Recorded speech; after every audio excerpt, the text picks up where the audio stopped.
I just hit record because I think we're going to get some good insights in what you folks do, and I want to be able to share that with folks, because I think the two of you do an amazing job, and it's like, wow, we've got the two probably premier folks to have on this chat, and nobody here to hear it. So we want to make sure we've got it for them. So anyway, was what did you see in the reading, or what is it that you folks do that maybe really makes a difference for you?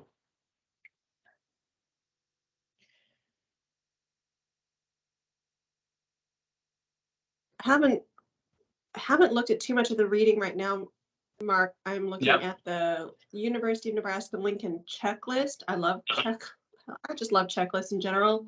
The interprofessional education checklist. I bet if we went down this, we would be able to indicate what areas our courses where we have students from multiple programs. So for that interprofessional experience, which ones of these we would have achieved. So developed by an interprofessional team, clear learner instructions, more than two professions or disciplines represented. Yeah, well, in each of our programs, we have people from all types of career backgrounds. So it really, the hope is, and I think the feedback is that it does enrich the student dialogue and the learning experience. Pull that up. That's a nice tool that you included in the reading material, this checklist. Yeah. Evidence-based with cited sources. I mean, that's kind of a no-brainer. Yeah. Yeah, they're pretty easy ones. We're still leaning back on what Jennifer gave us, and some great material there. And I like the way she's kind of a diverse set of things out there. So I'm trying to pull that University of Nebraska checklist, and it's taking its sweet time here right now. I would say one area where, based on that checklist, we have the most opportunity for growth is that the IPC, is it IPC? What's it called? It's oh, I've got way too many things open. I'm sorry. Oh, and I just closed it. Dang it.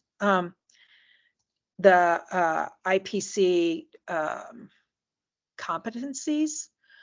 I think that we don't speak to those directly. We certainly include them in the way we structure the courses, but maybe me being more deliberate in that. And as I was going through these, I'm creating a new assignment in a course on disaster preparedness. And I thought, oh God, I'm going to watch all those videos. Maybe I should include that in that course for, those students to look at, to think about, it from a broader perspective. But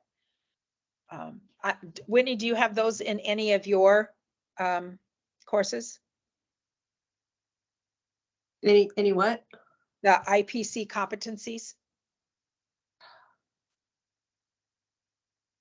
Interprofessional? Probably in sort of an informal way, not like a specifically mapped to the assessments way.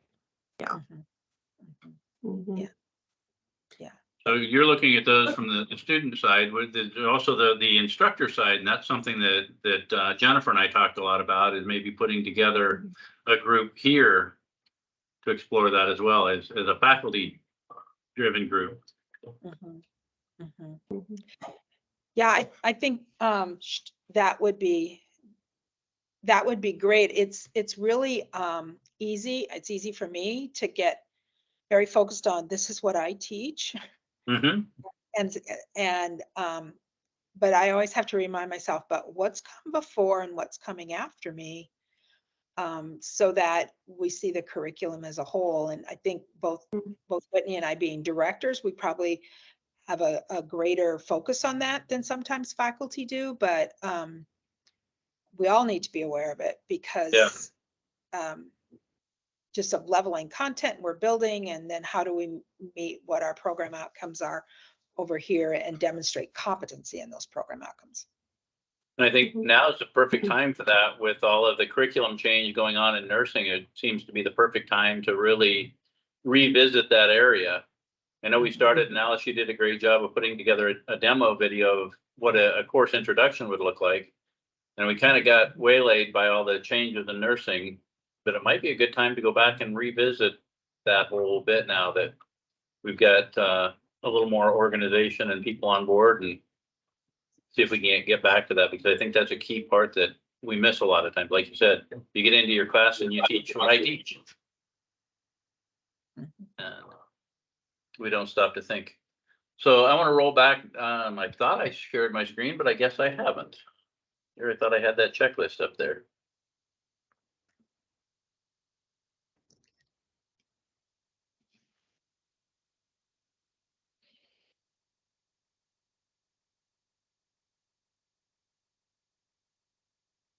That looks better.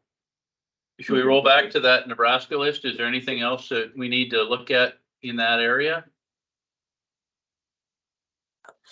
Well, the more I look at it, the more I think it's just a fantastic list for ensuring that you have a good course, not necessarily focusing on interprofessional education. But man, that's a solid list of quality metrics to make sure that you've got adult learning principles, that there's feedback. I mean, I agree. It really is. good information. Mhm. I think on the second page, it mentions estimated time for completion. In fact, some of these are reminding me a lot of what we learned in AQ as best practices. Yeah, it sure does, doesn't it? Mhm.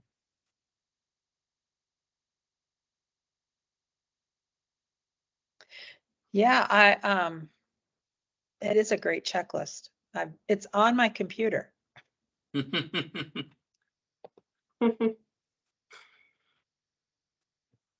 Oh, and if In fact, UNMC, this might be the sort of thing that would be helpful for newer faculty or for adjuncts, trying to, for new course development or new to teaching a certain course. Please try to ensure that these are addressed before week one. So that was one of the resources that stood out. I haven't looked at a whole lot of others. Was one. Oh, I was kind of interested in talking about the portfolio. I've heard over the years that it's considered a best practice and a way for students to demonstrate the synthesis of learning. mm-hmm. But then in my programs, maybe they're just not designed very well, which would be on me. They almost just seem like busy work. So I don't know how to improve that experience for students, because by the time they're getting to their portfolio, it just feels like an exercise in going back to old courses and finding something that they can loosely justify as related to a program outcome and dropping it in their portfolio.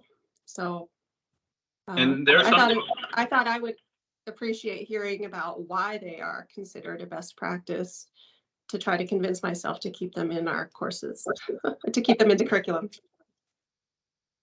I've always thought of portfolios more as across courses, not Yeah, a specific course portfolio, because I think I misspoke. At the end of the program. Okay, at the end, okay. Yeah. Okay, so not just your course, but at the end of the program, where is it and what does it do? Okay, good enough. Wanted to make sure I was getting it right, because I see it, and it may or may not fit in a master's program. Because there's sometimes, I think you probably do some pretty big projects. Would that be right? Yes, there are some big projects, yes. Yeah, so that may replace some of that portfolio stuff that we're seeing that is out there, because you're just replacing it with a project, and that one project might be your portfolio entry. So take a bigger view of what a portfolio might be. And with a shortened program like a master's program. Hi, Chris. Welcome to the group. Cool. Hey guys, yeah, sorry I had to come in late. I Not a really problem. love this topic though. So glad you guys are covering it. Great. So looking at a an undergrad program where they're really looking at the competency-based kinds of things, I could see a portfolio being huge in that environment, Mhm.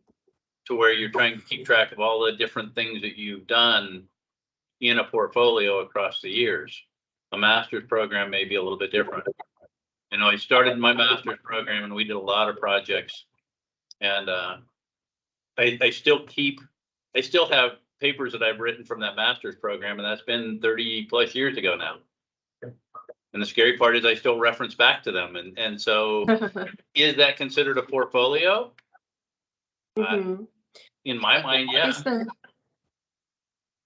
I suppose it makes a difference what the primary purpose is of the portfolio. Because if it is to be sort of a forward-looking product to show your competencies to a future employer or potential employer, then I need to rethink about how I've designed the portfolio. Because right now it's more of a backward-looking, prove to yourself and prove to the faculty that you did meet all of the program outcomes throughout the curriculum. Maybe it could and should satisfy both the forward and backward looking purposes. I've always had just the opposite view, and I've never really thought about it as a backward looking. Mhm. My wife was an artist, and her portfolio was all about going into whoever the potential project manager was with her portfolio to say, these are the things I've done. Let me help you. And so I always thought as a forward looking. Well, that's interesting. So it might come down to discipline, because I have a hard time picturing folks who graduate with MBAs utilizing a portfolio as a job when they're seeking jobs. Mm-hmm. It's not something that's commonly shared with potential employers. It is more about your CV and your past experience. So, but for an artist, or my husband works in video production, it is all about the portfolio or the demo reel. Mm-hmm. Exactly. Mhm. Mhm. yeah, I- when I think Go ahead. You go ahead. yeah, thank you. I look at it more as building their reflective thinking skills too, because especially in some of our accelerated programs, they go through so many experiences, and it's like looking back sometimes at how they have built their skills, and what was that meaningful to them, and where do they want to go from here. So in that respect, there's some forward thinking as to where do they want to continue on to, what do they want to build. I don't see our students using this as much for employers, but I see they could pull out pieces to highlight the work that they've done, like when they're building a resume or things like that. I think as we are moving toward competency-based, not just in nursing, but I think even HLC is starting to say, we have to have a competency-based curriculum. Portfolio starts to make more sense, because some of our program outcomes don't demonstrate competency right now. They're broader than that. So if we have if our program outcomes are competency-based, then our portfolio would show the evidence of meeting that competency, right? So it would look a little different. But I think the way it is set up currently in graduate programs, and I can only speak for the ones I'm in, it does feel like a hoop to jump through, and there's not a lot of value in it for the student. We have put it as a course requirement in our DNP program. So, students they have to do it to get a grade, but it's a pass fail sort of thing. And certainly looking at portfolios, there's a wide range of quality.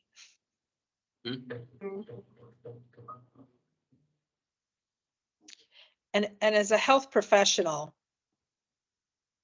are we doing it for our accrediting body, or are we doing it for them?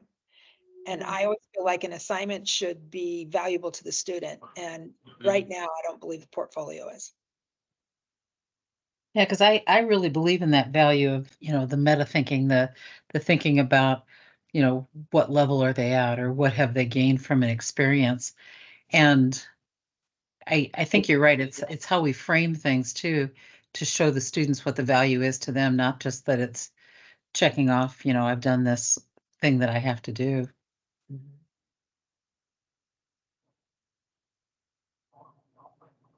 So Chris, do your students complete one for the program or just the educated You know, citizens? they no longer do for the associate degree, but they do for the bachelor degree. Mhm. And so if students haven't been diligent about keeping up with that during their associate degree, they end up, you know, kind of more in a busy work mode, is my impression, at the bachelor level. We have assignments built into the bachelor courses that feed into the portfolio. But again, I think I need to find ways to be more explicit about how it's helping them, what the Mhm. value is to them. So But is yeah, it for so the educated, bachelor. do you have one for your program, or are you talking about the educated citizen portfolio? The educated citizen portfolio. So Don't I have- do not have, not programmatic, but things we do within program courses feed into the portfolio though. But, you know, graduate programs don't have the educated citizens, so then, Yeah. yeah. Yeah, I hear you. Should they?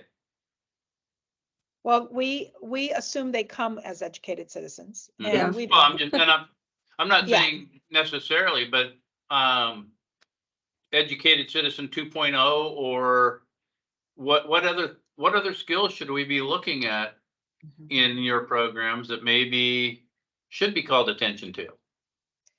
So And what is we've there? I don't already, know. we've already linked where we demonstrate those educated citizen, great. um, in what courses that we confirm that Mhm. they have that. But I mean, it doesn't have the focus like it would in an undergraduate program. Mhm. And I would Hmm. not advocate that it does have the focus. Yeah, We have- exactly. And when I said, I should have probably not called it educated citizen, but is there something that you would want them to track or grow in your programs that maybe doesn't necessarily get a grade and an assignment to it, but still something worth watching?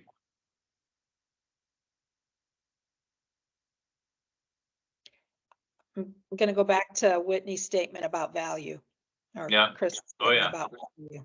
And um, I know, I think I think of, oh, go ahead, Alice. I think we have work to do in determining how we would make that a valuable experience to them. Exactly. And it's worth their time on task, because I know that there's mandatory things I have to do, but I don't see the value in them, and the attention I give to that is just enough to get by. Yep. And I'll freely, you know, say that to someone. I did just what I needed to do to get by. Yeah. Because I didn't value it, and I don't want to do that to students.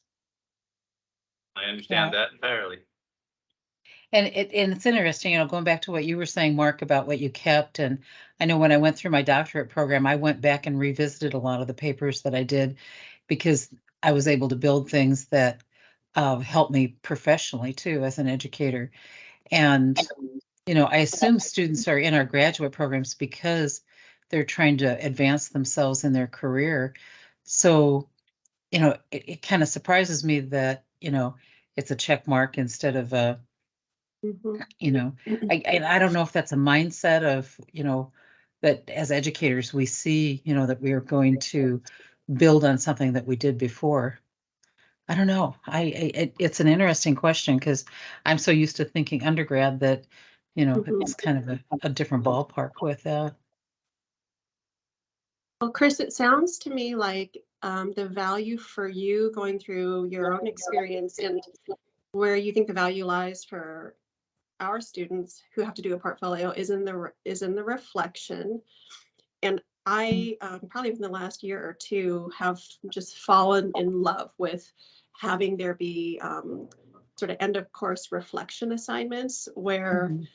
they're responding to how they've grown in a certain way, or how Mhm. they are, what particular activity in the course was most impactful, those kinds of questions. Mm.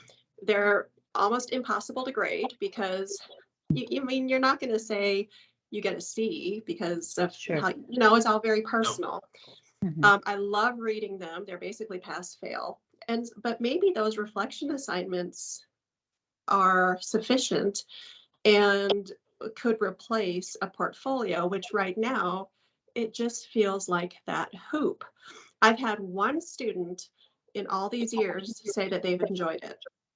They enjoyed Mm. going back and finding artifacts, but it Wow. really is, again, it's that Wow. subjective, find an artifact, explain why it satisfies a program outcome, and do that for all 5 program outcomes. I'm not going to argue with them because that's their personal interpretation. So it Mhm. really is just a, did you do it or did you not do it? But I Mhm. think the deeper learning is in that reflection narrative, Yes. which we Yeah. can accomplish through just the reflection assignments, Mhm. Mhm. not the portfolio. But it could just be the way I've designed the portfolio. I don't know. I think you're actually getting on something there, because when you said you can't grade it, well, Yeah. the end result that we're looking for isn't necessarily an A, B, or a C. It's Mhm. personal growth.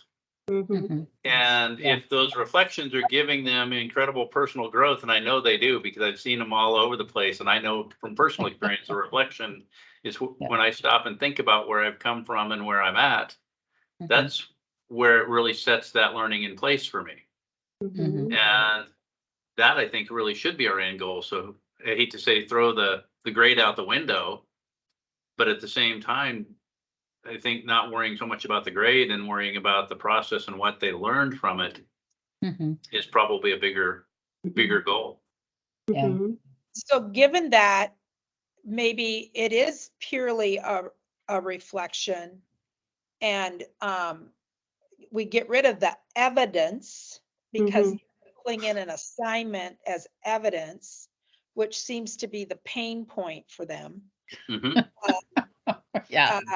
And particularly in a program that's 3 years long and they're looking back to the first course they took and like, does this prove anything in this, so maybe it would be better to have just a reflection on how throughout the program they've met this outcome and Mhm. don't even call it an e-portfolio because portfolio to me means evidence. Mhm. Like a uh, scrapbook. Yeah. Mhm. yeah, show me it. Yeah, prove Yeah. it, right? But more of a end of program reflection on Mhm. how you met the program outcomes and grown as a professional Yeah. with this degree. And how you could utilize these new skills and competencies going forward. I like that because I'm not certain how a portfolio of evidence would be utilized for prospective employers. Is Yeah, it doesn't fit some of our professions very well. And when I think of it, I have a portfolio, even 30 years in the professional world. And it's really reflections on and projects I've done and things like that, so that I can pull it out when I need something in a resume that says, this is what I Mhm. did, and here's the proof. But Well, you worked at it's not, Apple, so what's that? you worked at Apple, so I feel like that's a very creative field where you need something visible and tangible to demonstrate to people the cool projects you worked on. I don't know Yeah. that healthcare business is as creative and visual a field. I think you'd be surprised, but yeah, But but I what could be wrong. what students will do is they'll actually pull out a single discussion question Hmm. that they responded to demonstrate a program outcome. And that's Mhm. not anything that No. belongs in the portfolio, right? No, Yeah. We haven't captured the right things. Certainly they'll all have their doctoral scholarly project that they could say, look, I was an innovative change agent and here's a change process that I implemented. Mhm. And, but or here's a policy, they might pull out a policy brief they wrote with the elevator pitch Mhm. for one but those are things that they would probably just save on their own. Mhm. What we're seeing is they're saying, you know, in semester 3, question number 4, I met this, and Yeah. and like Whitney said, I Yeah. can't argue it with them. No. I can't say it's not good enough because Mhm. they don't have a rubric. You know, there, it's not a graded assignment, Mhm. and so it becomes just this subjective, okay, you know, Yeah. and not, I'm not getting any joy from looking at it. They're not getting No? joy in doing it. And you Mhm. know, at this stage of my life, all I want is joy. And so I'm like, oh, yeah. Mhm. All Yeah. good. Yeah, that's I think- exactly it. I think you're right, though. It's not necessarily a portfolio, but it's simply a collection of the Yeah. appropriate kinds of things that they may need down the road. And Mhm. you don't know for sure what those are. But getting people thinking that way, looking back, and as I hit 60, looking back and saying, gee, what did I really do? What's that dash between the birth and death date? And what did I really accomplish here? Yeah. Well, and I like Whitney's idea of a reflection at the end of the course, and we link all Yeah. our course outcomes to our program outcomes. Maybe Yeah. that's the reflection. How did this course help them move to attaining the course outcomes that were identified? And it, and then they just save all the reflections and do a final reflection in the end, Mhm. saying, how did I Mhm. meet the program outcomes, and call it good. We're gonna call that a meta reflection. A meta, or a meta synthesis reflection. Yeah. Well, So, oh, go ahead. Go ahead, Chris. I was just wondering, for Higher Learning Commission, is graduate school held to the same general guidelines as undergrad? Because I know on undergrad, we can't say that we've completed competencies by showing that they've completed the course. We have to choose something within the course that matches up to it, and then say, you know, the students of 80% of the students have reached 80% grade or above, or, you know, something within the course. You know, because I would say, well, the whole course was building towards that, but Mm. for whatever reason, the interpretation of where I was at before, and that came from HLC, was you had to have projects within it. So I guess my question is that something that you have to do at grad level, or can you point to certain projects within your course that meet the student learning outcome and make that work for, you know, what you need for showing course competency or showing the core competencies? So that's a work in progress. I'm just gonna say that. Okay. Because in grad school, you have to have a B. So Right. everybody's attained that 80, right? And Right, we yeah. linked our assignments that feed into those course outcomes. Mhm. So we know how they're measured in that. Right. Yeah. Yeah, because the idea, I guess, is if you're not meeting the competency, what does that relate back to? What do I go back and improve then?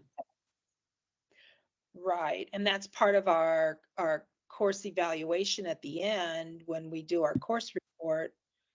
You know, we look at, many times the faculty debriefing is, we need to strengthen this assignment. This was an assignment students struggled Right. in, required a lot of queuing, that sort of thing. Yeah.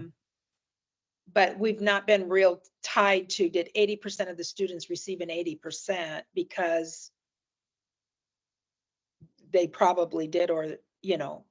Yeah, I mean, that's just an example of, you know, going after a part of a course instead of the whole course as meeting the competency, Mm. which wasn't logical to me at first. Right. It's like, they need the whole course. You know, but I Piece saw what that- they were after. You know, a conversation that we've been having is, so if a student doesn't meet a competency, but yet they pass the assignment, Mhm. then how do we remediate? Like, because there's multiple competencies in a given assignment, particularly a large one.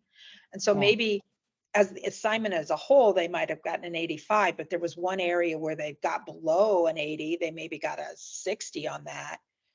Do we go back and make them remediate? But if they pass the assignment, what's the carrot for them to remediate? I mean, again, path of least resistance. It's like, well, if there's no consequences, we can't make them do something, and they're still got a good grade in the course. So it's all those sorts of things that, you know, we have to think about. And usually if we have a number of people that do poorly in a certain aspect of it, it's on me now because I probably wrote a poor assignment, you know, and so, and then how do you even document that? How do you, you know, where are those crib notes going to go? You know, that, Yeah. And who has time for that? exactly. I mean, Yeah. who has time for that? And where's the documentation and proof? And then how do you know that they met the competency later unless you reevaluate it? But the whole course is set out in front of them and it's not like you can add an assignment. So one of the things we've implemented is we have an opportunity for remediation of a larger assignment early in the course.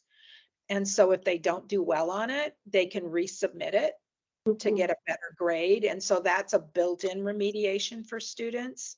But if it's the last assignment of the course, that's not possible because grades are due on Tuesday and submit the assignment till Friday. So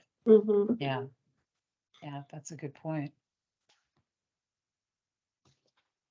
Could we have one of these creative conversations on grade inflation sometime, maybe? And I don't know a lot about that topic, but it's been something sort of in the back of my mind for a few years. It just feels like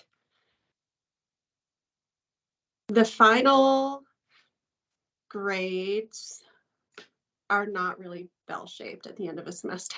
And should they even be? They're bell-shaped. They're just bell-shaped shifted clear over to the A side. Is that what you're saying? Clear over. Yeah. Yeah. Everybody expects to get an A. We're all going to be 4.0 students, and the bell curve went out the window, right? Yeah, it's a bar chart. And I think what that grade distribution looks like at the graduate level is very different than what it looks like at the undergraduate level. Yeah, and you have different students too. Yeah. And how can we ensure, I mean, if we're all going to be inflating grades, then can we make it, well, either we all do it consistently or we don't, because I know I've got faculty in my program where everybody gets an A every time. And Only giving everybody I a don't know how to trophy. police that. Yeah. We all get a trophy. Yep. We all win. We're all winners. Yeah. And so, and what's that saying? And what's that saying about the quality of our program? And so I would just love more to hear what others' experiences are on that. I would agree with you, Whitney. And, you know, it's always concerning to me when I look at a student's grade and for a 10-week course, they got 100 in the course. And it's like, is that even possible? Could there be 1 point that would have been deducted somewhere along the line? And they really, and I'm not trying to be aggressive in my grading, but so I mean, there are students that get 100 on an assignment, particularly discussion, because again, that is fairly subjective. Like, did they cover it completely? But I think, and that's something we're working on in the doctoral program, is the quality of feedback and the consistency across sections. And yeah, and that's what I was going to say, because that really can't be quality feedback when it's 100, you know, except for the very, very exceptional folks, you know, that we've got to be finding things to help people improve. I mean, that's part of education. Yeah. I mean, if we say that people are lifelong learners, which I think that's even a phrase on our website and our catalog. Well, you're not a lifelong learner if you've already gotten an 100% on everything. So, I just you could be learning. You could be learning because it might have been a topic and you just did a phenomenal job on it. But I think Yeah, even when someone does get an A, I often ask like follow-up questions. If you did a Right. great job discussing this, why don't expand your thinking and blah, blah, blah. So I'm Mhm. still providing that feedback, even though they maybe got all the points in that, because I didn't ask them to go Sure. that deep, right? I didn't ask them to go way Mhm. down that Yeah. side. But now that you've already been there, let me push you a little further. Mhm. Uh, Mhm. but That's a good point. I Yeah. I think our bell curve probably is, at least to one standard deviation, every people would have an A. Yeah, it's But, probably centered around a 90%. yeah, And is that is that how it's supposed to be? I don't well, you know. have to get a B in to Right. survive, I can so say, yes, it should be. yeah, that's kind of where the bell's gonna land. If you can't get below an 80, it's Mhm. kind of hard to, 90 would be, in my mind, the top of the bell. Yeah. And then Interesting. 100 would be like 3 standard deviations away.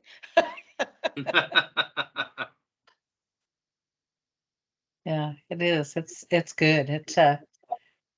I think a large part of it is, because we care so much that we want them to, you Uh-huh. know, keep working, keep getting to their next level and to look beyond when they graduate too.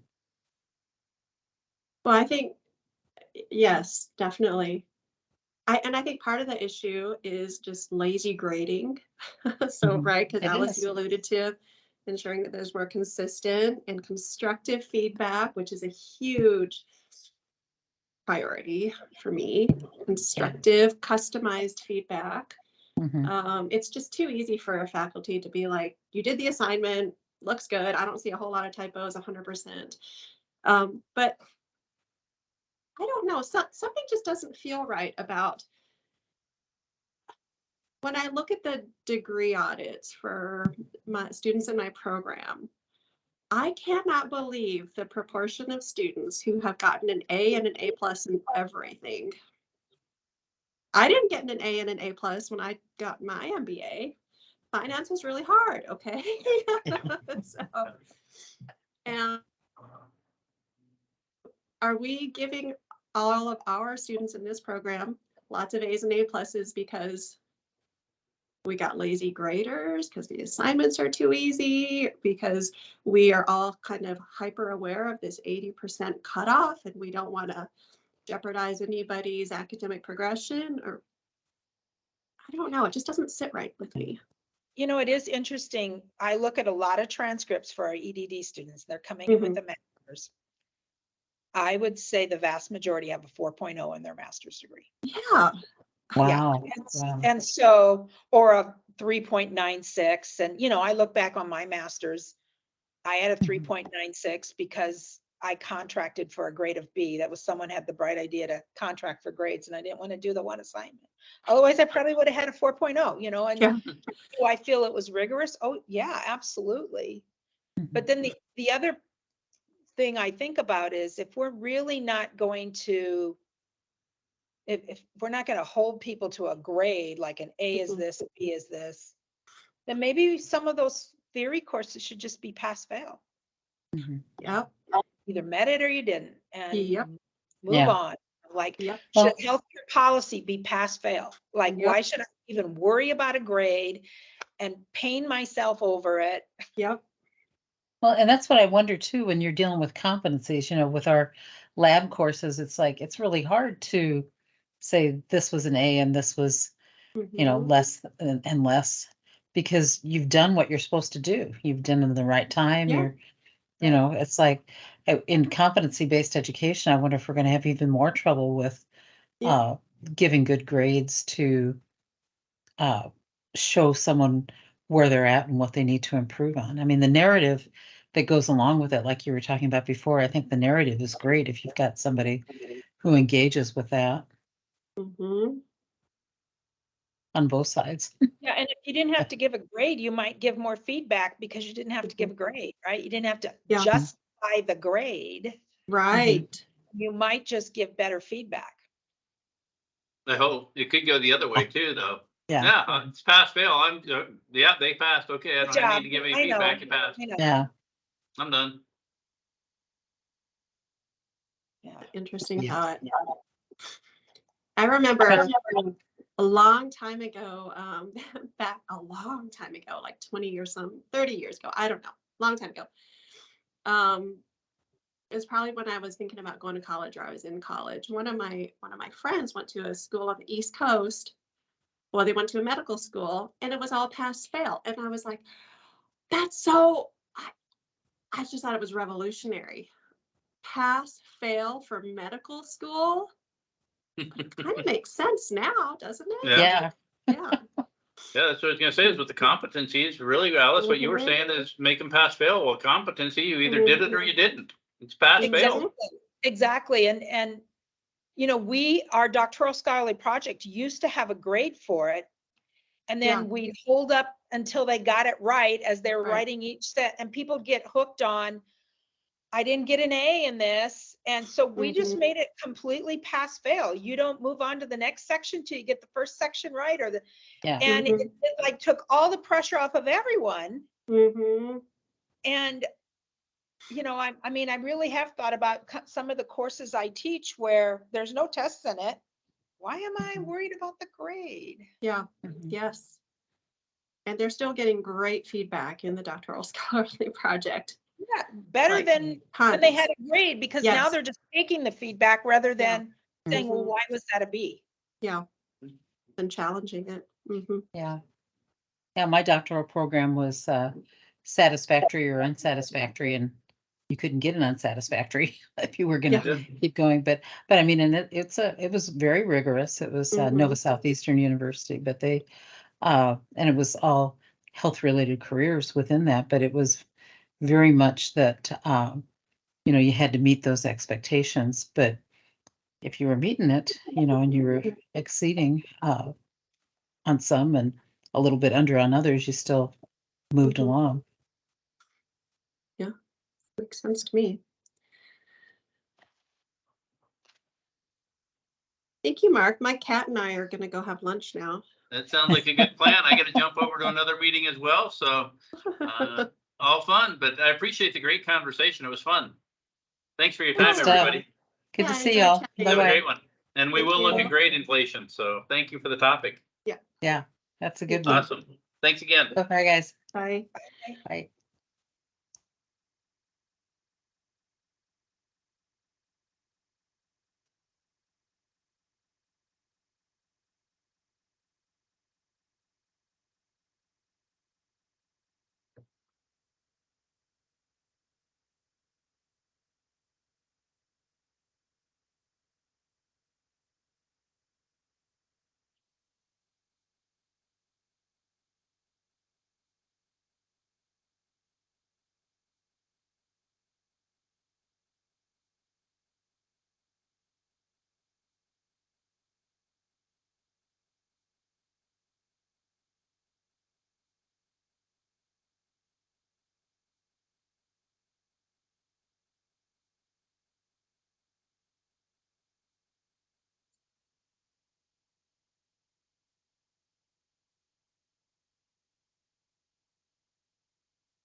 No, I don't. Ah.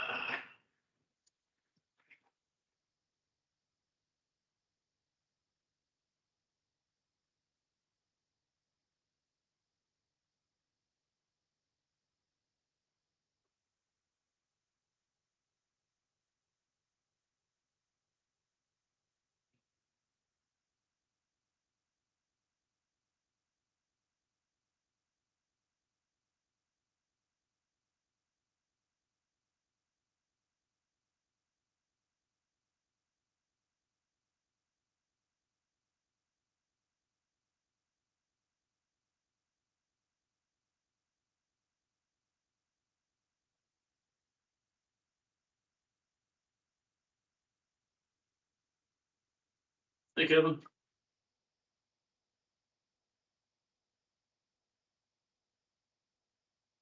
Hey, good morning, I think.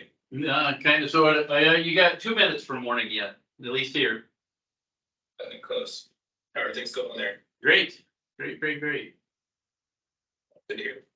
But yourself? All doing well. Was out last week, so always a late catch up. It's a pretty busy week, but Yeah. I'm all come. That's good.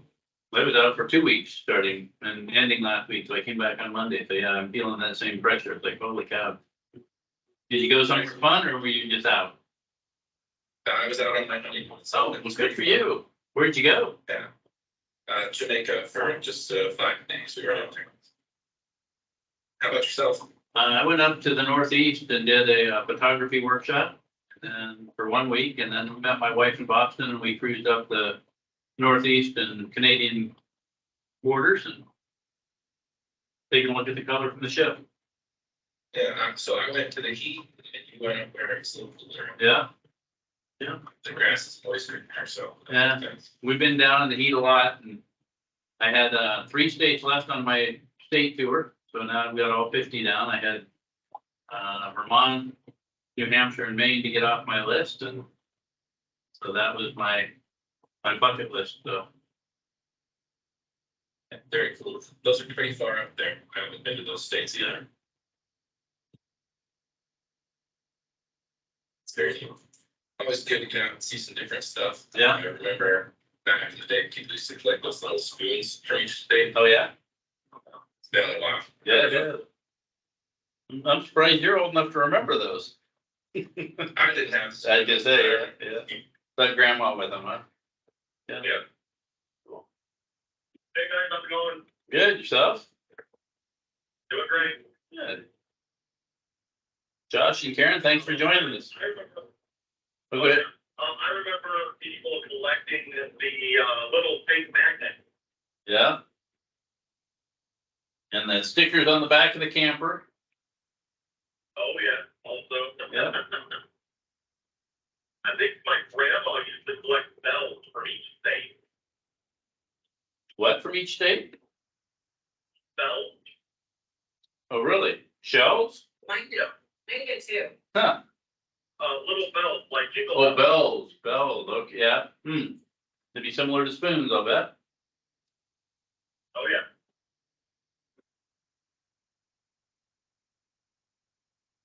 I see we've got a pretty good sized group here. Do you expect more folks? Should we hang out for a few minutes? Let's give them just a few more minutes. I'm hoping to see a few more. I'm sure we get people going, so I know Keisha was gonna get on. great.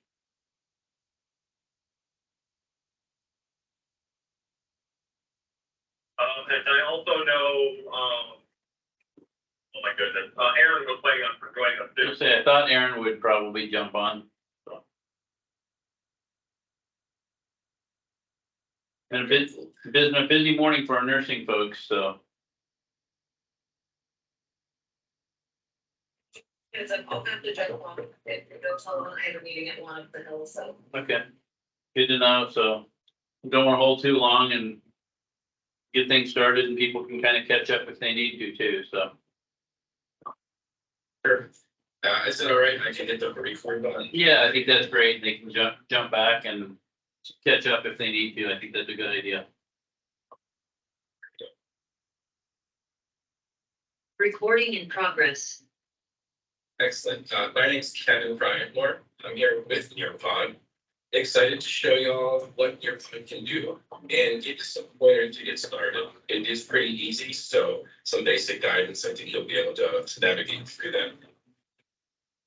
First, let's take a look at kind of what Nearpod is and what it can do in your classroom. I'm going to start by sharing my screen here.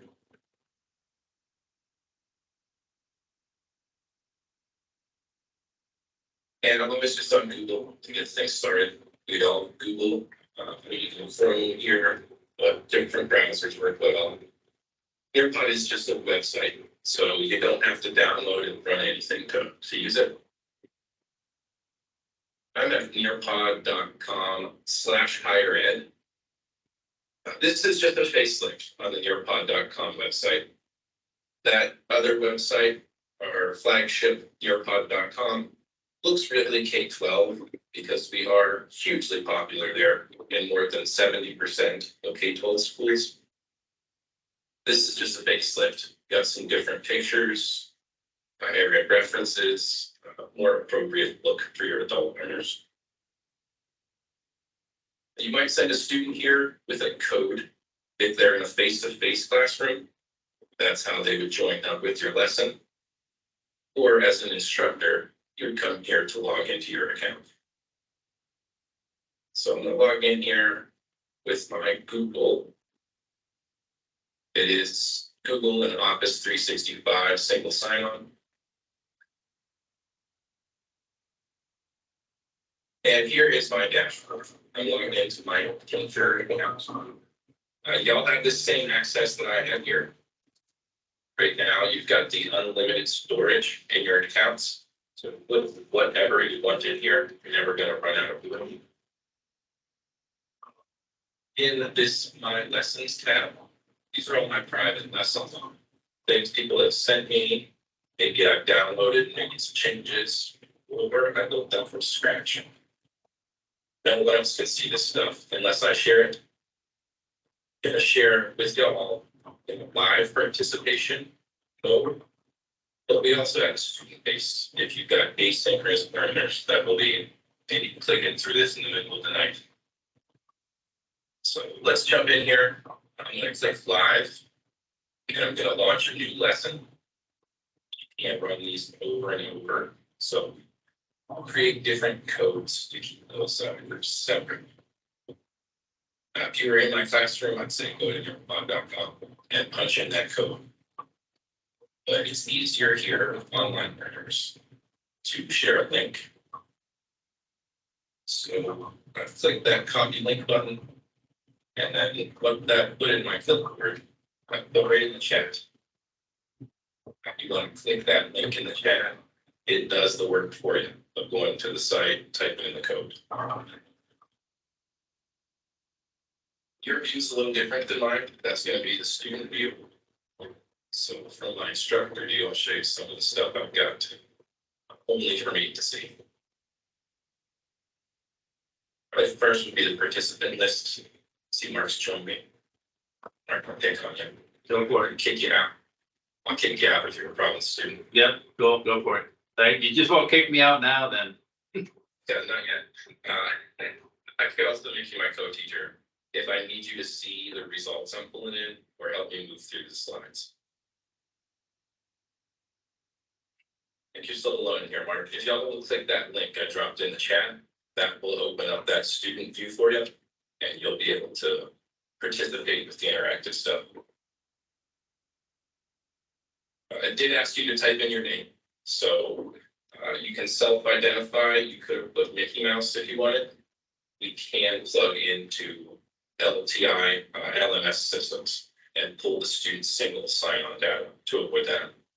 So Kevin, what I did, I joined with my phone so I could actually watch your screen via Zoom, and then joined the meeting or the student view via my phone, just so I could see both views. So I don't know if the other folks out there want to do that. That might be helpful. Maybe I didn't. Yeah, see how they're joining now. Gotcha. So this is my real cell phone number. I'm brave about putting that out there. Really give me a call if you have any issues. the system works well. I have confidence in it. I'll be able to help you. Here's the first kind of slide I've got, just to break the ice. If you will type in what department you're from. This is the open-ended question. And from my teacher review. I can get a feel for the audience there.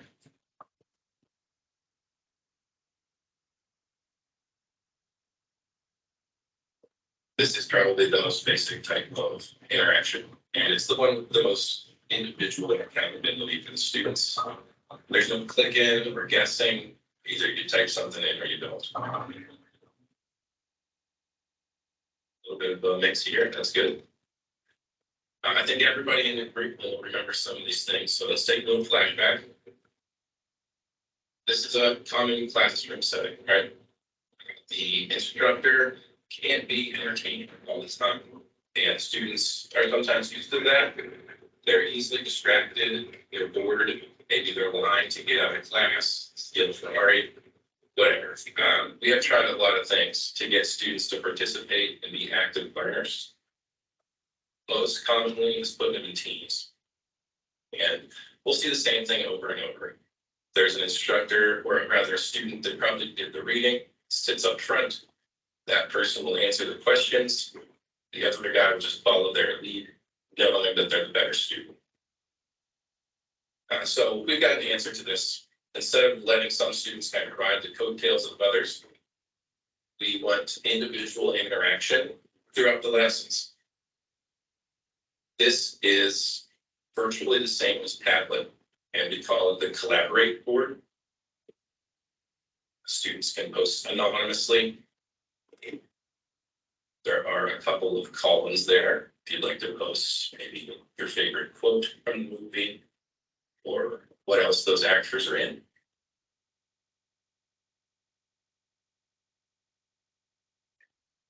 Absolutely, the price is right.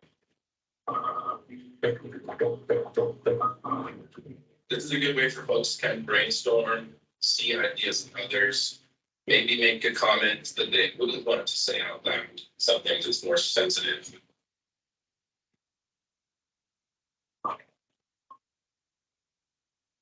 Good answers here, like these. I'm just gonna pop in a if I like these images. And we do have these different ways for students to respond.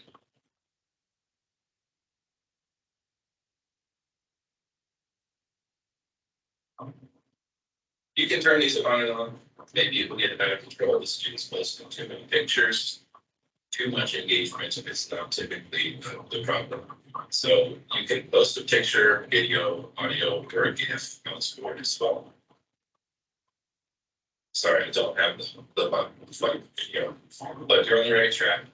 Let's take a look at a quick video I pulled from YouTube. I'm going to play this through my screen, and just the question will pop up on your end.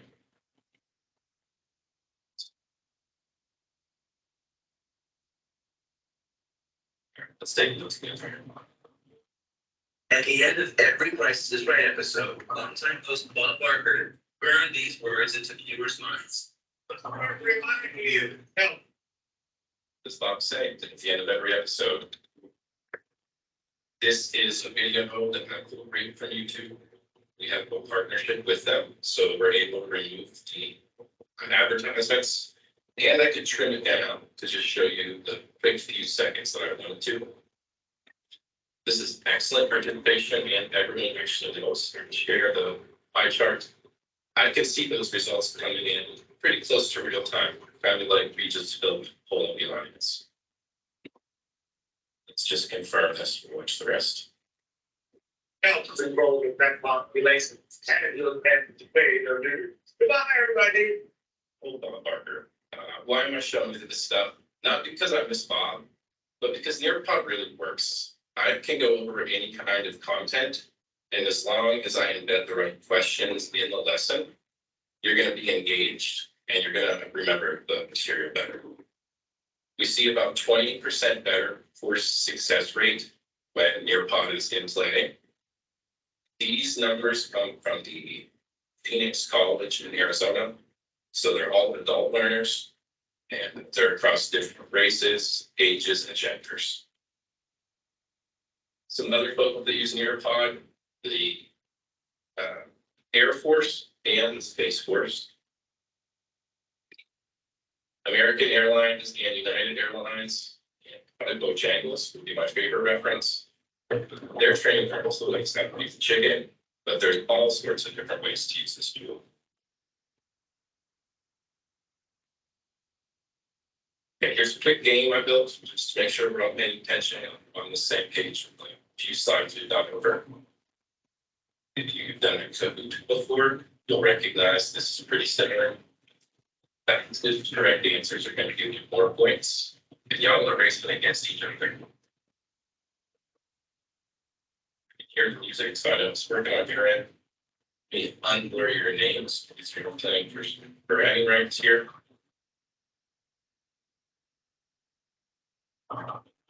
After you get a character, there's a little blue button that says join game. There's just a couple of units in there.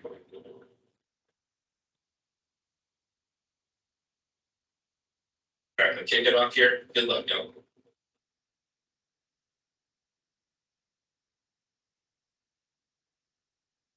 What kind of card is he stealing? And Bears move.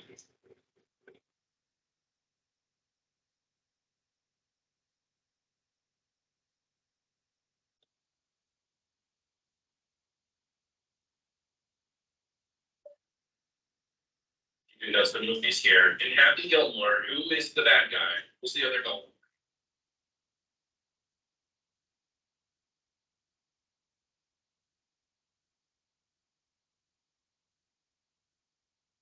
All right, just one more question here.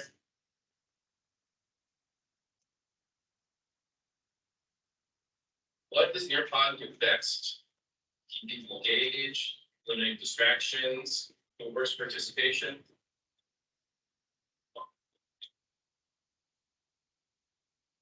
Josh taking the lead, nice work. Bragging rights, so here's the way, Josh, way to go.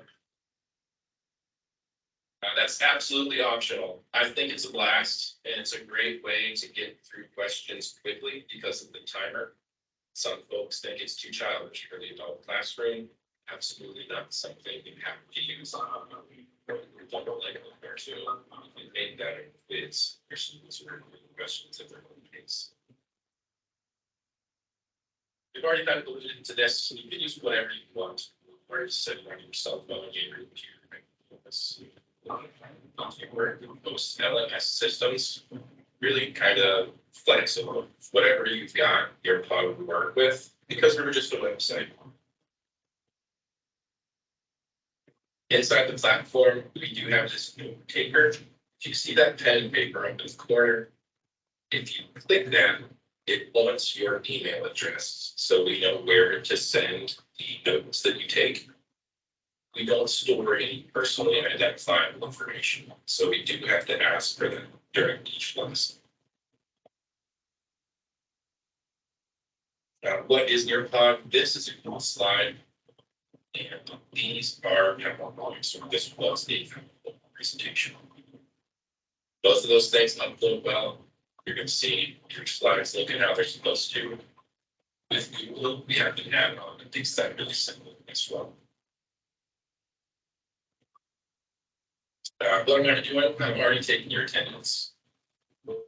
Keeping y'all engaged pretty well. And check your pulse. Students frequently not on and don't know what's going on. You can bust them and see the percentage of who knows the content, or have that reteachable moment. Okay, here's a higher ed lesson I tried to build. Some of you folks in nursing and radiology, you'll like these. This is not my specialty, so I'm going to cut you some slack.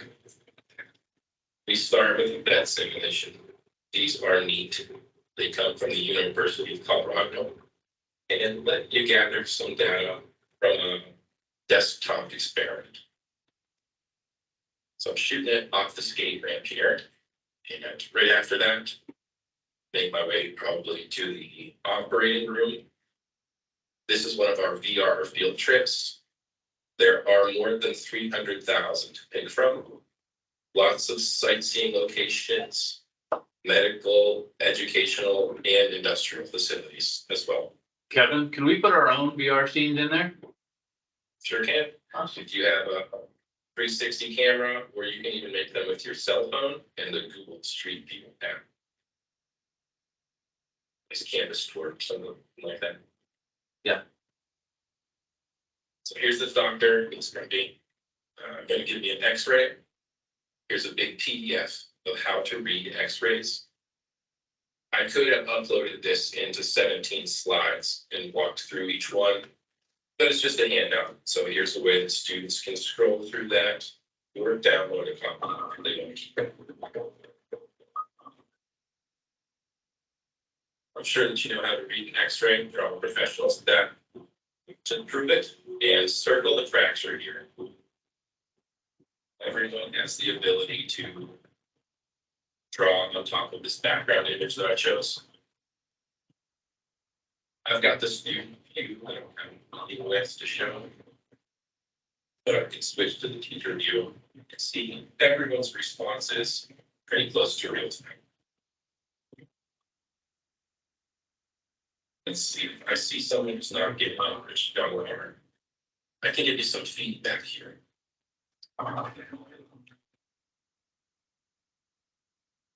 And that would only show up on Amy's screen, unless I wanted to share it out with everyone else.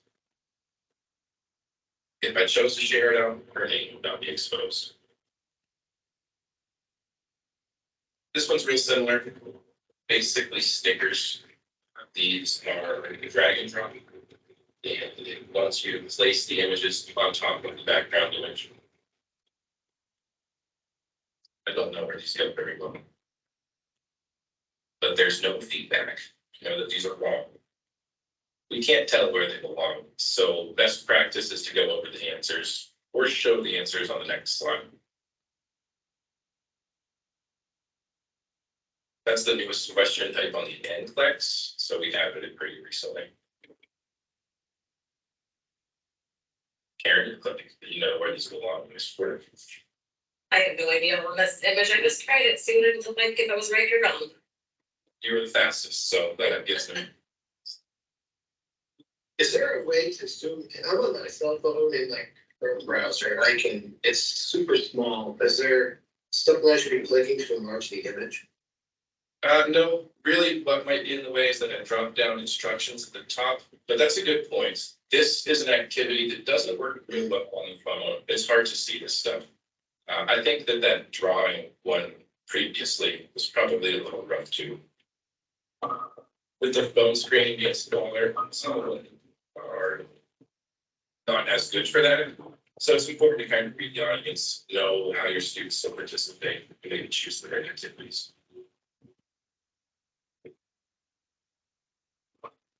I have no idea where these go, but y'all look like you're doing well. Let's get ahead and show you some more things. This is your fill in the blank. Typical worksheet, we all did it, but now it's digital. I can drop these words anywhere in here. And since we know where they belong, it's going to be automatically grateful. This starts with an original text. You can type or copy and paste into the big window. The only other step is to click on the words that you want to put in the answer key. We'll do the rest for you. Students submit, they'll see their score right away. I like everything that's created automatically, so that's pretty popular. Otherwise, have the answer key as well.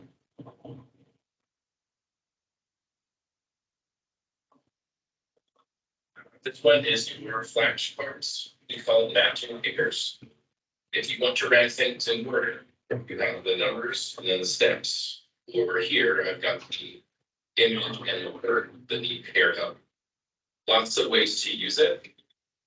So you click the things that go together. Kind of pair up and turn blue so you can't keep choosing them. And when you're done, some hidden feedback shows how many tries it took. You can click unlimited number of times, so you can see what students guessed a bunch or who got it right away.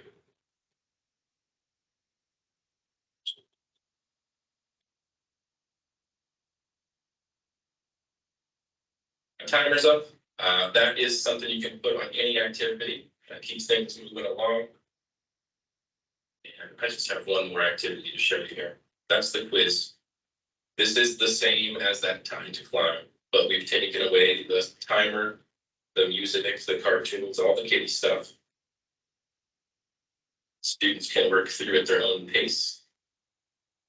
And with any of the interactive slides that we've looked at today, this button is available on the student's screen. That's your immersive screen reader. It will read out loud in English what's on the page. You can also translate into a huge number of languages, but that's word for word. It's not going to literally, or rather, it's not going to read the sentence out.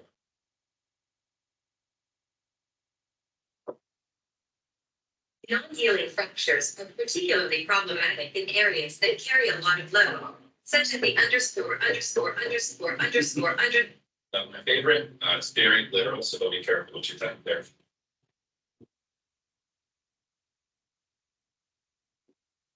With my teacher view, I can see what your inputs, and green and red, it shows if that's right or wrong. And question one is worded poorly since it's missed a lot.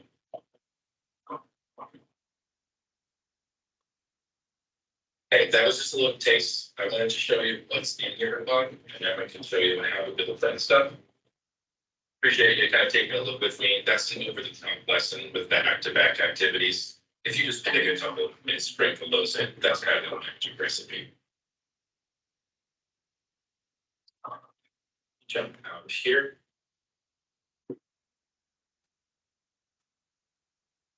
So we were just in a session. I got y'all to give me some answers and feedback.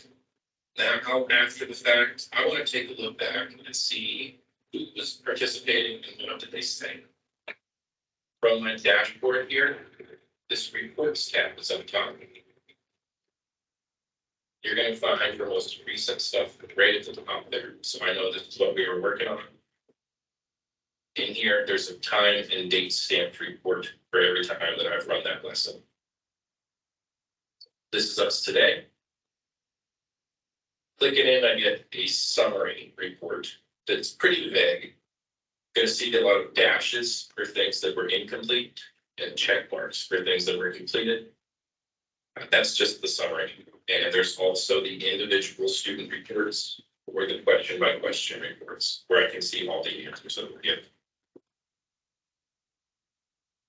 There's no way for us to grade a drag and drop or draw on some of this stuff. So we've just got the checks. If I want to see in my draw it responses, I can look in the reports and see each person's name and what work they did.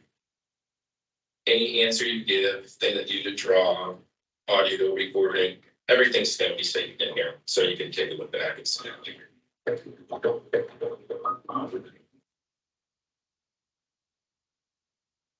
also got a question for other student reports. Where I can take a look at one student, see every answer they gave through the lesson. Sorry to put you on blast.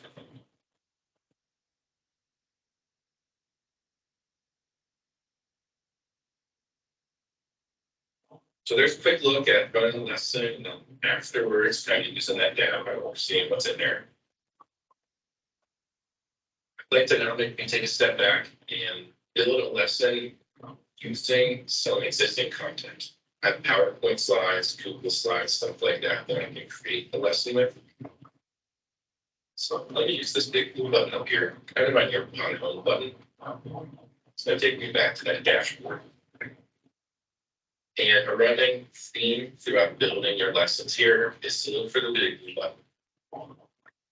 Find here is create. Get into a lesson, a video, or an activity. A lesson is just a bunch of those strung together. So that's a common start. Click in lesson, a few options on how to get started. I never want to build from scratch, so I'm always going to upload whatever I've built, whether that's in Google or PowerPoint or whatever. Here I can choose to upload from my machine, my Google, my Dropbox, my OneCloud. I know I've got a PowerPoint with just a few slides on here. So it's gonna let me look through what I've got. Hey, Kevin, while you're looking, we do have a question. We have a couple of, faculty members who use Keynote. Can you also bring Keynote, in the Pierpont as well?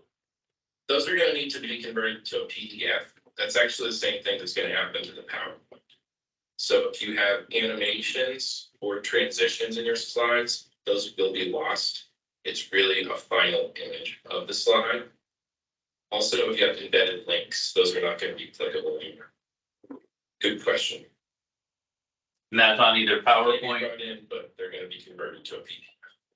and that's on both PowerPoint and Keynote. That's right.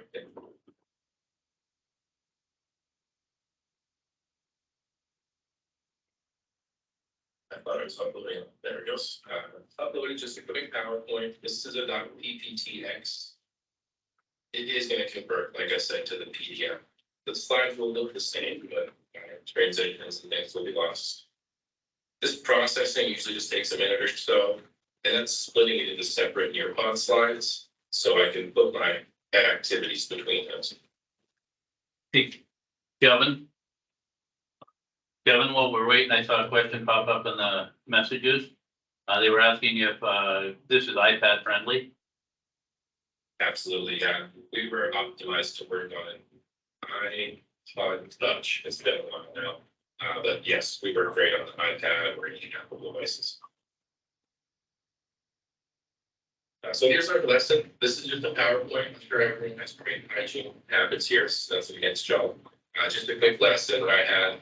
I've got 5 slides here. I just want to put some interactive stuff between, as if I was creating a lesson for my class. So after my first slide, I'm going to add with this big blue button. And at the beginning of class, I think that collaborate board is a pretty good way to get things started. Usually sticking on the most popular, all the stuff I like is there. There's my collaborate board. As I click it, it is going to show me a little thumbnail kind of preview here. So I know what to expect. I'm flying as I was racing. Oh, it's going to show the ultimate choice. Add that in. This simple template is really what you're looking at for all the interactive stuff. Some gray text is going to show you where to put what, the topic of the collaborate board.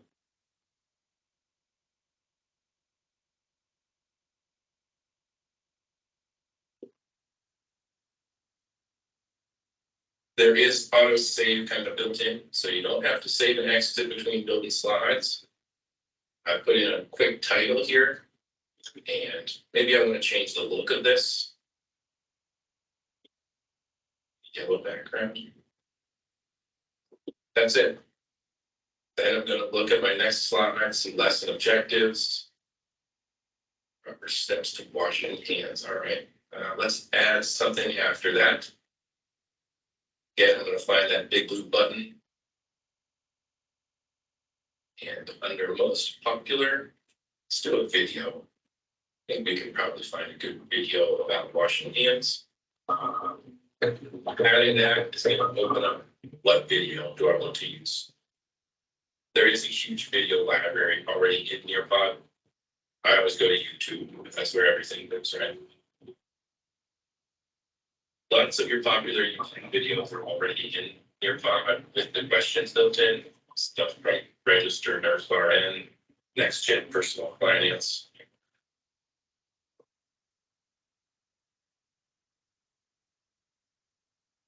Okay, so here's a lot of videos about how to wash hands. I just want to take a quick preview. Click it in here, I can play it. And Hey, it's nice. It's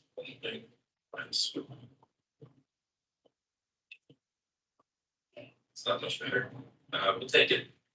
And it's going to bring it in. And first, let me turn it down. This is a 3.5 minute video. If you don't want to show all of that to your class, you can click this trim button and just find the part that's important to you. Just the main approach. once I've got that kind of locked in on the start and points that I like, click trim again. Now I can play the video and choose where the students are gonna be paused and ask a question.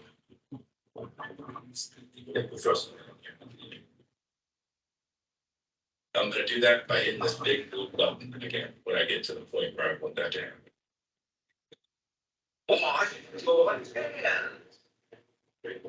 So here's my question options in the video, I can open-ended or multiple choice. I really like the open-ended question. I hear over and over that that's the best way to make sure students understand. Because there's probably like these things.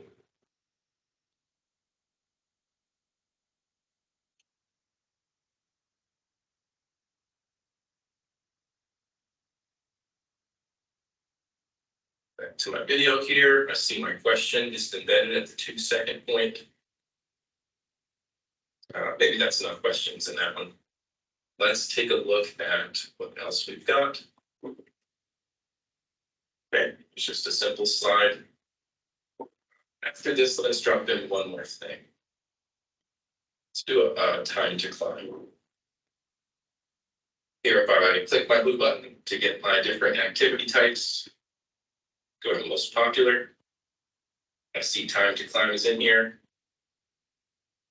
These have tons of pre-built games already.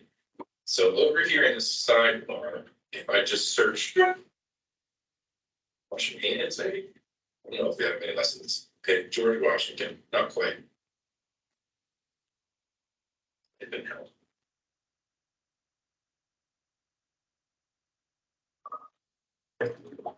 Here's a couple here, but our healthy lifestyle, that sounds good.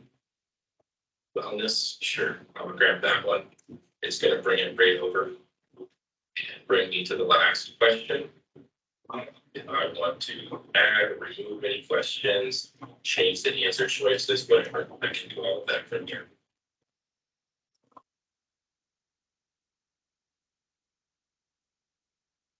Let's add a question together so we should see that kind of format. Here's that gray text again. Put your question, put your answer options.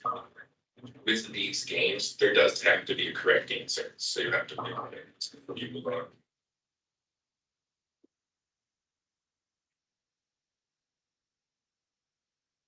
Spell today. Didn't show this yet, but I wanted to point out with this time to climb, you have the option of giving image answers as well. So instead of just giving them text and letting them choose the right answer, here I can quickly use the built-in Save Search and find images that match my question.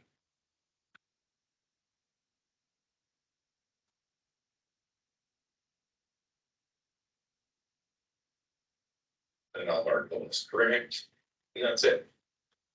Kevin, Hey, Kevin, can you do multiple select or select all that apply? You sure can. Students will have to choose both then, so just one will not give a correct answer. Yeah, good point. If you want to do a poll question with choose all that apply outside of the game, you can have up to 15 options under there. You're not limited to 40. All right, we've got a lesson here with a collaborate board, a video, and a game. Let's go ahead and save that.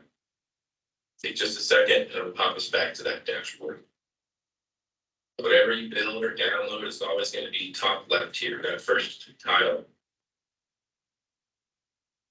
Let's go ahead and launch this in a live mode and see what we build. There's our 5-digit code. You can get to those face-to-face students. This copy link button here is what you want. If you have online learners, just sharing that with them. They can learn this here. That is in the chat. You're welcome to join if you want. It's a pretty simple lesson. So let's all go together.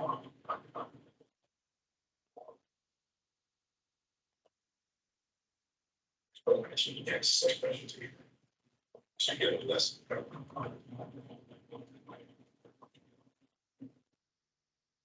So there's our first slide intro. Then coming up next is our collaborator.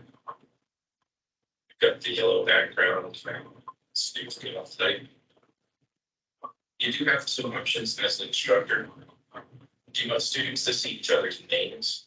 I like to leave it anonymous. I think you get better responses. Allow them to change their answer after it's posted. Maybe like to improve them before they show up. It's usually helpful at middle school health class.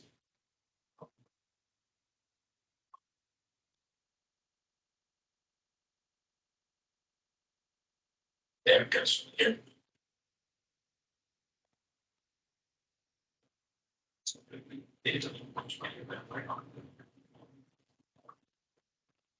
This answers.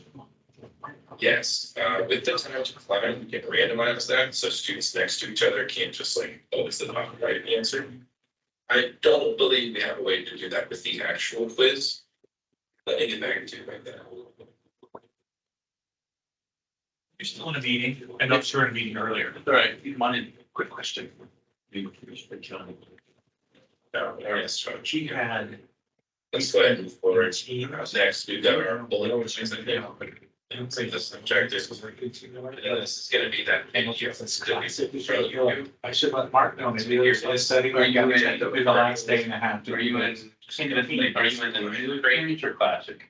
Yeah, the class, Yeah. students in our whole play. It's just whatever we do. If you're in some new experience, it won't work. Just play it through. I have no idea. Well, that's what we want to fix. You didn't, yeah. I mean, it's like. Yeah, I'll have somebody switch to like a new experience, because that's why we haven't moved to the new thing. They're not working right.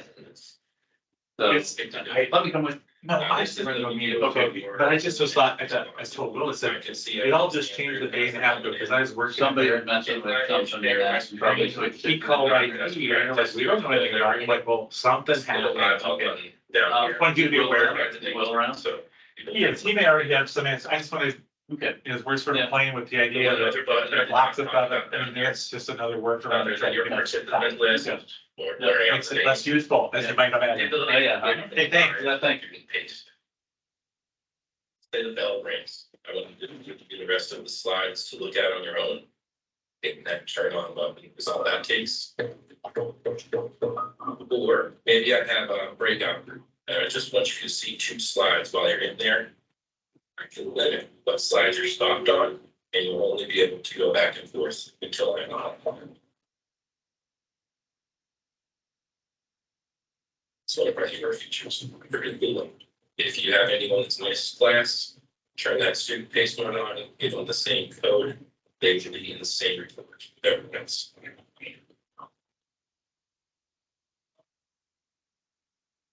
One second, so I'm gonna answer. Share that.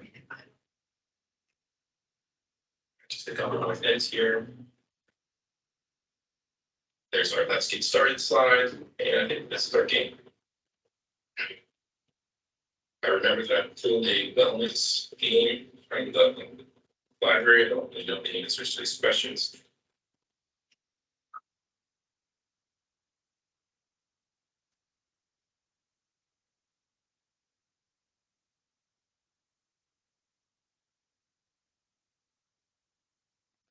You go ahead and kick off the game here.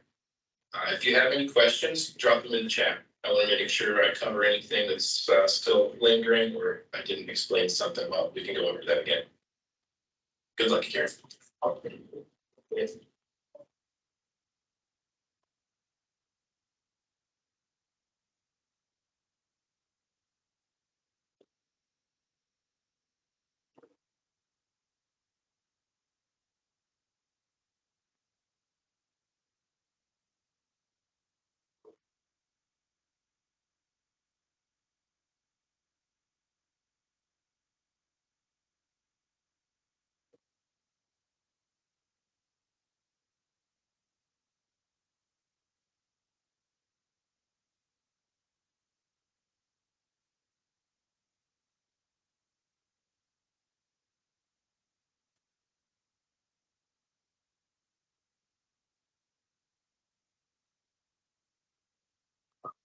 You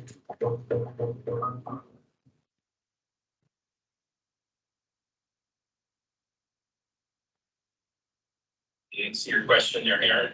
I think you're talking about hotspots, maybe like within the virtual reality, so you can hover over something and learn more about it for type video. We do have that capability. We have a partnership with ThingLink, another weird named company. ThingLink allows you to put those hotspots into your VR field trips. We have some lessons that have that, but it's not real widely used. The ones that I'm familiar with are more the career and college exploration, where you can walk around the doctor's office and learn a little about that. Also, some of the English language learning ones, where you can visit the supermarket or the airport and learn more about those places. We're wrapping up, Karen. Thank you so much for joining.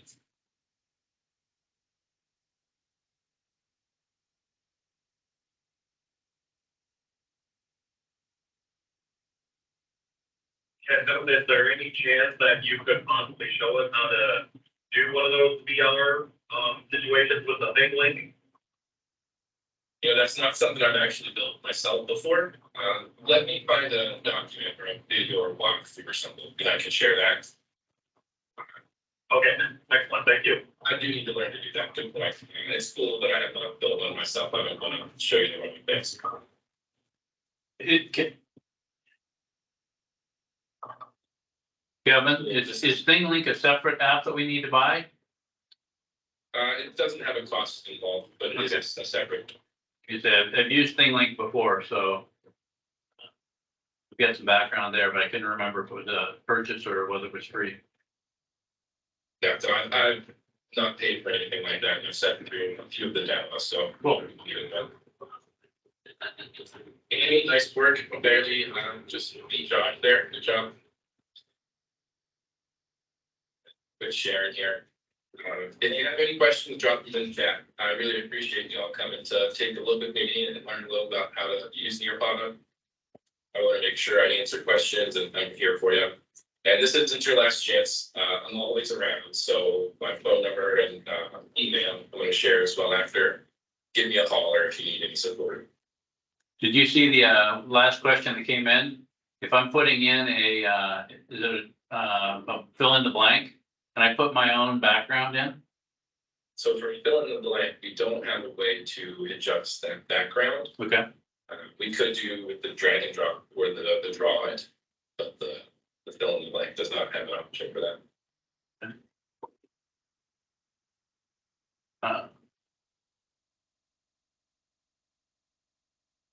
Hey, I think we're wrapping up here, folks. That sounds great. Yeah, this back. We'll send this recording and all my contact information as follow up. Don't hesitate to reach out. I'm here for you. I'd love to hear from you. Kevin, hold on just 1 second. Keisha, are you still on? Yeah. Okay, did you want to talk about what you shared with me yesterday? Sure. So, I actually built a Nearpod, for my class yesterday, a rap review. And so I just kind of wanted to see how my class took to it. So I kind of built something like we did the first time, where we tried every game so they could see what they liked, what they didn't like. We try to go, so I have a kid, a daughter who's 13, and she is into, IT stuff, and they use Nearpod at their school, so she helped me build it. And so she actually didn't have school yesterday, so she came to work with me. And so we tried to go live, and it kept telling us that there were too many people, so it wouldn't let us go live, so we had to do the individual, like the students were individually. So, like, do you know why it would do that? It was telling you like there's too many people joining the lesson. Correct. Telling the students that they couldn't get in. Correct. It was telling the students that every student was getting this message that there were too many people trying to get in, and it would not let anyone in. Okay, I have seen that before, and that's like a hiccup on our end. I need to talk to the support team and get that corrected for you. I appreciate you bringing it up though, because I don't really know unless someone tells me. So Okay. I'll get that done for you today. I'm sure that that's on our end, if that's what's happening. Okay. And then, yeah, so with that, once the students did get in with the individual, they had trouble with the drag and drop. So it was like, they would try to drag it over and it would just like take time, it just wouldn't let them grab the next thing. So like today it was easy, like I played with the drag and drop that you set us up to do. But yesterday when my students did it, like it wouldn't, so I don't know if that's part of the same problem, but they could not get things over easily. And it was just taking time and it was just waiting. And was that more of like the system was like lagging or was the one? Yeah, Yep, this is. that might learn into like the connectivity or something. That's not something I've seen really widespread, but that affects you. It's an issue, so please let me know. And then, yeah, like two people got kicked out and then they had to like, it didn't save their information. It saved some of their information, but not all of their information. So then they would have to like start over. So, yeah, so just a couple things that we ran into when we did it yesterday. Yeah, those are good points. And I know that at least the one there is on our end. Okay. With those people getting kicked out, we have it set up so that if they log back in with the same name from the same IP address, they should be able to pick up where they left off. Yeah, Yeah. They had to redo the first two activities and then it let them, then the rest of it was saved. So, I don't know how it went out, but. Yeah, I'm not sure about that one either. Sorry that that's happened. I'm a snag there. I will definitely get that user that I created or fixed rather. You should have 250 people, not one. So, I only have 20, I only have 22 students in my class, so, when I mentioned that to, Spencer, he thought that was odd as well, because he thought we had several hundred that we could, but yet none of the students were able to get in. yeah, absolutely. I think it's set to 1, which is what I've seen before. That's the. Okay.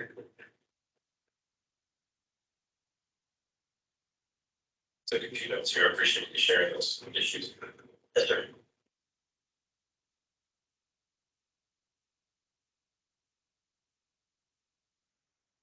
I think we're kind of wrapped up here. Appreciate everyone's working. Hope this will give your part a try. If you have any problems, I'm the guy to reach out to. I'll be glad to help you. Thanks, Kevin. Have a great day. Thanks so much. Have a great weekend, everyone. Thanks, Kevin. Bye, guys. Thanks for joining us. Thank you.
Okay, thank you.